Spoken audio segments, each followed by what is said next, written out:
noite.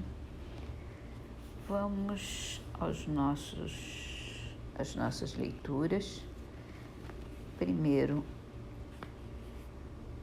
o nosso mantra do livro Mantras de Vida de Loester.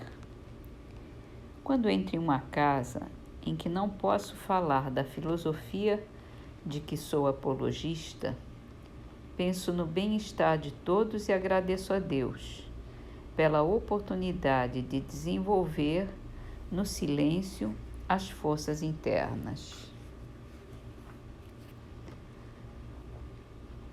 No Livro dos Espíritos, hoje lemos a questão 748. Em caso de legítima defesa, Deus desculpa o assassinato? Só a necessidade pode desculpá-lo, mas, desde que o agredido possa preservar sua vida sem atentar contra a do agressor, deve fazê-lo.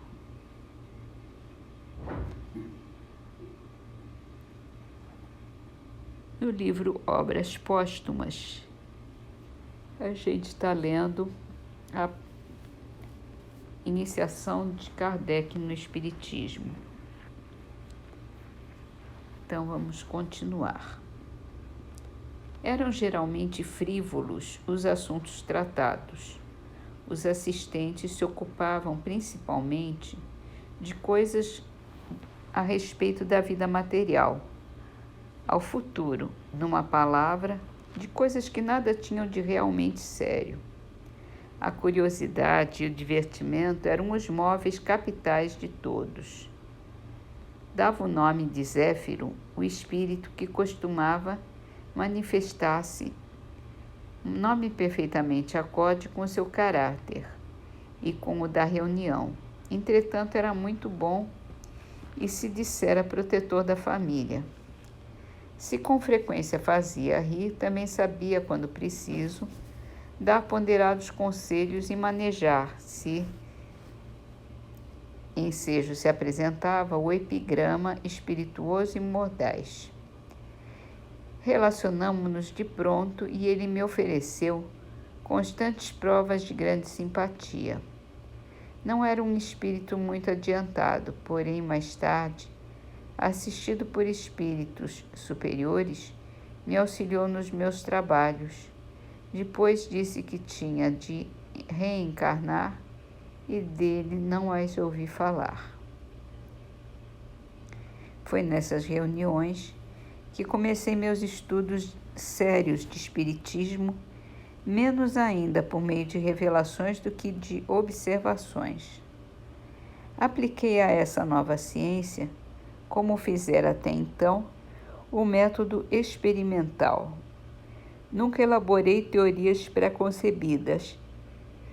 Observava cuidadosamente, comparava, deduzia consequências, dos efeitos procurava remontar as causas, por dedução e pelo encadeamento lógico dos fatos, não admitindo por válida uma explicação, senão quando resolvia todas as dificuldades da questão.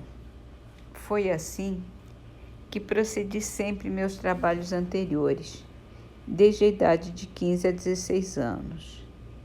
Compreendi, antes de tudo, a gravidade da exploração que iam empreender.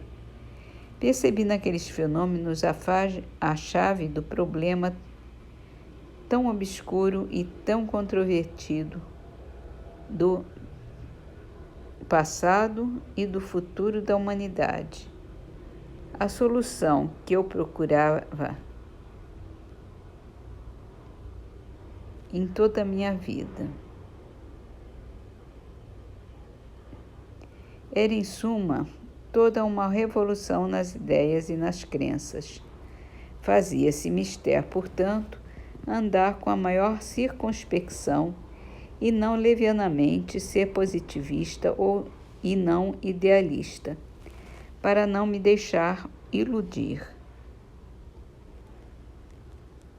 Um dos primeiros trabalhos que colhi das minhas observações foi que os espíritos, nada mais sendo do que as almas dos homens, não possuíam nem a plena sabedoria, nem a ciência integral, que o saber de que dispunham se circunscrevia ao grau que haviam alcançado de adiantamento e que a opinião deles só tinha o valor de uma opinião pessoal.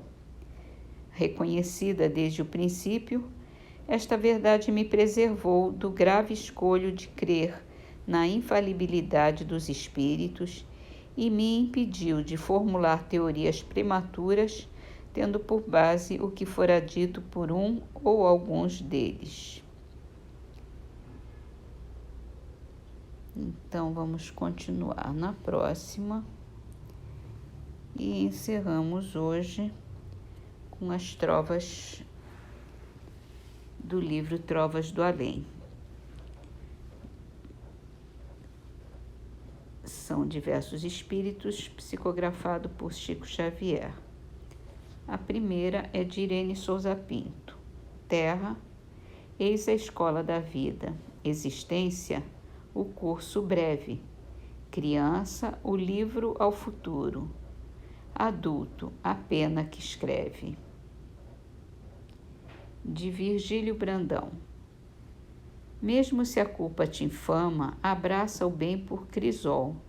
Embora algemado à lama, o lírio perfuma o sol. E de Antônio Azevedo.